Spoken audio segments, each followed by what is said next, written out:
Përshëndetje dhe mirë se keni ardhur në këtë episod të podcastit tonë. Në këtë episod kemi të ftuar Eligerta Drizari, anëtare e Këshillit Bashkiak Elbasan.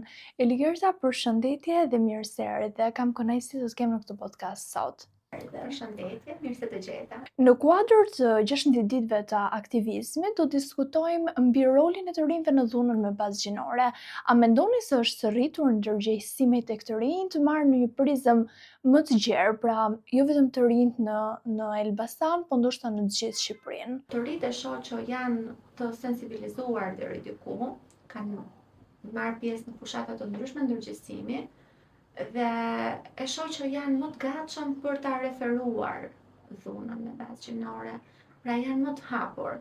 Nëse vite më përpara kjo gjë ishte më tabu dhe ishte më e vështirë që të referohej dhuna me bazë gjinore, tani e shohim më të zakonshme si gjë dhe prandaj edhe numri i rasteve hera herës na duket në rritje, por mbase është thjesht fakti që referohet më shumë dhe që rastet bëhen gjithmonë më publike.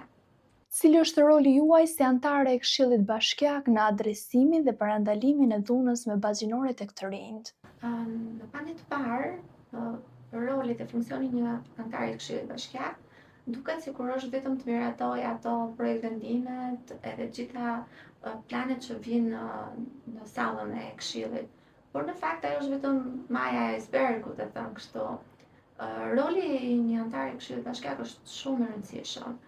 Si në nismë apo në iniciimin e projekteve të ndryshme që kanë në fokus parandalimin e dhunës me bazë gjinore, se është shumë e rëndësishme të parandalojmë sesa të merremi thjesht me pasojat e asaj çka ndodh nga efektet e dhunës, po ashtu edhe në monitorimin e të gjitha projekteve, të gjitha nismave që kalojnë në Bashkinë e Qytetit Elbasanit. Pra është një proces i tërë që ne kemi tagrin ta monitorojmë, por edhe të kërkojmë llogari në fund të ditës, nëse janë realizuar ato gjëra apo jo, dhe si po shkon ky proces. Po sa i takon sfidave që hasin të rinjt kur tentojnë të adresojnë një rast dhune apo kur përballen me të, ç'mund na thoni?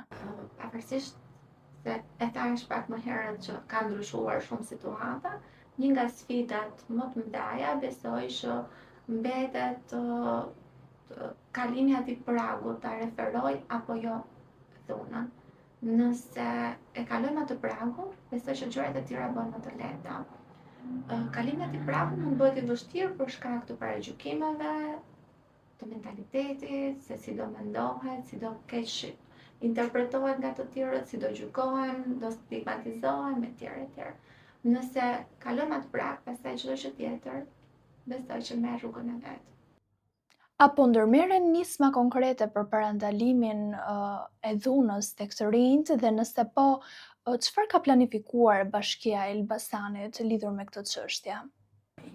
Bashkia e Elbasanit e ka në fokus ndërgjegjësimin e të rinjve kundër dhunës me bazë gjinore dhe këtë gjë e shohim edhe në planet që kemi miratuar, hapësira që i jepet sensibilizimit, le të themi edhe trajnimit të prindërve se si duhet të qasen fëmijëve të tyre, si duhet ta kuptojmë nëse mund t'jenë prej një dhune të caktuar dhe nuk po e tregojnë, nuk po e referojnë ato, por edhe shërbimeve psikosociale, si në shkolla, por edhe shërbim psikosocial strukturave në Bashkinë e Qytetit Elbasanit, përmes trajnimeve të ndryshme, fushatave të shumta sensibilizuese dhe jo vetëm.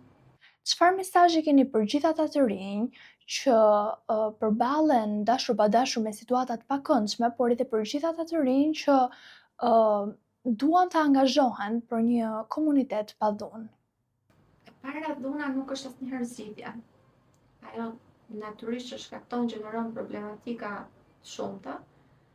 Nuk do thoja që tjetë e fundit apo e parafundit, nuk do të ekzistojë fare në mentalitetin e tyre, nuk duhet të ekzistojë kjo lloj zgjidhje. Ka zgjidhje të tjera, ka mënyra të tjera se mund të zgjidhim gjëra që janë shumë më të dobishme dhe shumë më të shëndetshme, thon kështu.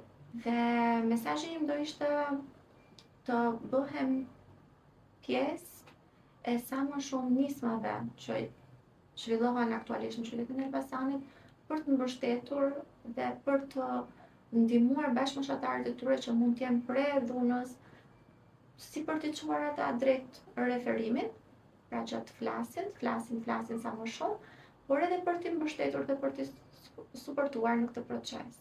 Të falenderoj që ishe me mua në këtë podcast dhe ndave mendimet e tua, ishte kënaqësi. Bashk do të shihemi në podcastin e radhës. Deri atëherë, miru takofshim.